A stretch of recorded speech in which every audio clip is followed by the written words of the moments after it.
Velez Jr., a bit of cartoonist from the Bronx. Um, Here to interview the fabulous Laura Alvarez, who I've known for I think more than 10 years, right? Yeah. Yeah, yeah. A wonderful Bronx artist, Bronx-based artist, an all-around fabulous person, and I'm happy to be there. So, Laura, tell me a little about yourself. Why are you an artist? What are you, I mean, tell me yourself as your little statement as who you are as an artist, as a person, that kind of thing. That is so complicated. I guess I'm an artist because that's the only thing I know how to do. For me, being an artist, I study fine art, but I did graphic design, and doing graphic design and community work for me is like a puzzle. I get a lot of pieces that they need to go together somehow, and I just put them together, and a piece of art comes out. So tell me, Laura, what is your connection to the Bronx? I arrived in the Bronx in 2009 Mhm. without really knowing anybody or anything about the Bronx or New York or anything at all. And I took a leap of faith. I moved here. I got married. Didn't work out, but then I married to the city instead. I really fell in love with New York once I was here, mainly with the Bronx community and the art world. So I stayed. How are you feeling about the world these days? That is messed up. It is really messed up. But it's not only here, though. It's all over. It feels that the people that is in charge is not in charge anymore, or they're just in charge of making profit for themselves, not being in charge of the people that they should be protecting and you know, yeah. Yeah, But we'll do our part, I guess. that goes into the next question. Can art help? I think art helps everybody, particularly in like it helps me because it helps me process my everyday life.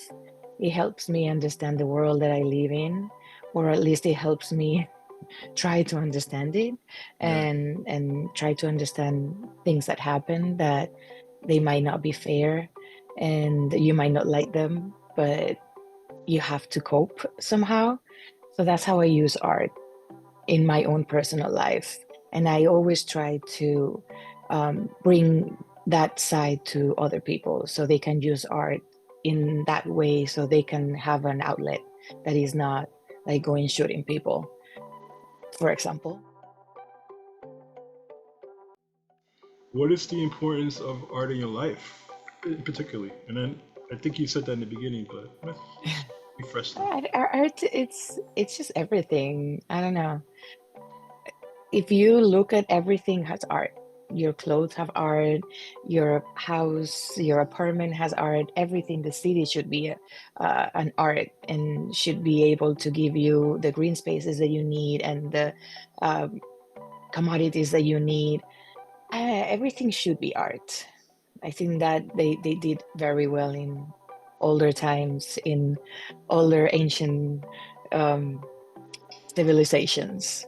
Maybe not so well now, but they at some point they knew how to um, balance all those things in creating some kind of art. Hmm. and and art can be applied to so many things in so many aspects that everything is art.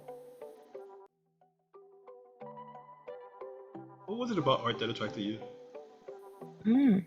I I like it's playful. I like playing with color. I like playing with shapes. I like playing with composition and ideas. So I love playing and I love puzzles and I love, yeah, just putting all those different things or different ideas, different all those aspects of art, putting them together and creating something is fascinating.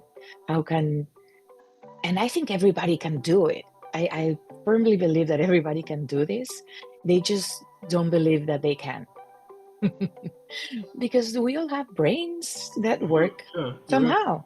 Yeah, And we all know how to write, kind of. And if you can hold a pencil and you can see what you're doing, you can, and even if you don't see what you're doing, I'm sure you can create something. And that's the beauty, like just creating something when there's nothing. Yeah. That's what is amazing about art, and how with the same word we can have 1,000 million people drawing the same thing and it's going to be different. That's amazing how everybody can work things out in a different way, and yet has the same like background. About art that scares That scares me. you. Yeah. Mm, I Does it? think the scariest moment for an artist is to put your artwork out there and let people see it and let people judge it and let people um, be part of it. But at the same time, is one of the scariest moments, and the most beautiful things, because I think my pieces are not complete until they are out there and Mm. somebody else sees them and they give me their opinion. And a lot of times there's that little thing that you weren't thinking when you were creating that piece, but you see it and like, you're right, it could have been that too. It could have been, art can have so many meanings, and it can have as many meanings as people is looking at it, because it depends on your background. What are your problems that at that moment? What are your life experiences? What are you going through that you're going to project that into that art piece? So it's one of the scariest moments, but I feel it's also really beautiful. Okay. Okay. Very nice. Um, who or what was your biggest artistic influence, particularly in the beginning? I think, look, watching my mom draw. Ah, that's beautiful. That's Yeah. nice. Is your mom still? Yeah. Yeah. Yeah. She's been a teaching artist her whole life. Ah, are you being it? There you go. Yeah, and I remember being playing on the floor and she was drawing things, and then look at the drawing and it was me and my brother. That's so nice. Wow, that's beautiful. What is the least slight aspect of art culture? Uh, I guess like the higher art world. That's I'm not a fake person, Right. so you can see in my face if I don't like you, or if I'm Mm. not like feeling it, and people in the higher spheres of our world, that's, yeah, I don't do well. I guess they see it in my face. I don't belong there. Yeah, yeah. I think that's my weakness. What's your favorite part of our culture? The sharing, the sharing knowledge, and the sharing time, sharing spaces. Yeah, that's my favorite thing. Like creating things together, creating memories, creating something new where there wasn't anything.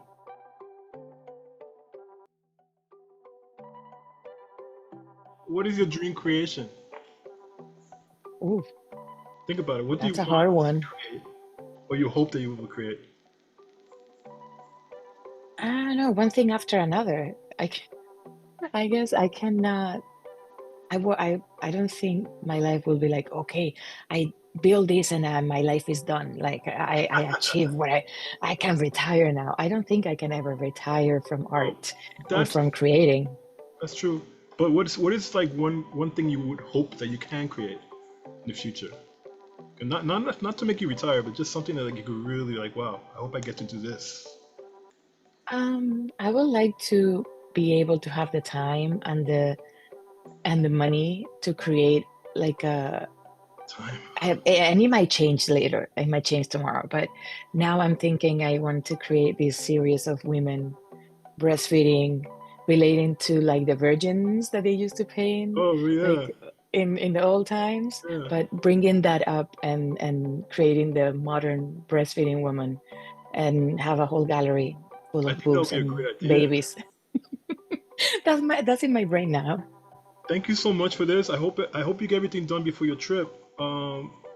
I will, Thank you. I will say this while we're online. I've always loved your work since I met you at Poe Park. Um, Mm. I think you have this amazing ability to connect with people no matter who they are.